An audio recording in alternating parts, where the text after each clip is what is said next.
নারীদের অধিকার সংরক্ষণের জন্য অন্তর্বর্তীকালীন সরকার নারী সংস্কার কমিশন নামে একটি কমিশন গঠন করেছিলেন।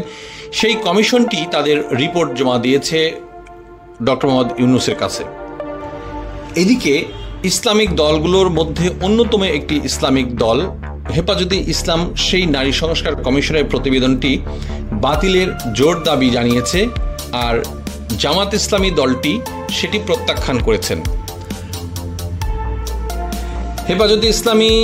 হেফাজতে ইসলাম দলটি বলেছে আগামী ৩রা মের মধ্যে এই প্রতিবেদনটি বাতিল করতে হবে, তা না হলে ৩রা মের পরে তারা বড় সমাবেশ ডেকে পরবর্তী কর্মসূচি নির্ধারণ করবেন। এদিকে জামায়াত ইসলামী দলটি সেই প্রতিবেদনটি সম্পর্কে সুস্পষ্ট কিছু না বললেও তারা এটাকে গর্হিত বলেছে এবং এ বিষয়ে সমাজে চরম অস্থিতিশীলতা তৈরি করতে পারে বলে তারা মনে করছেন।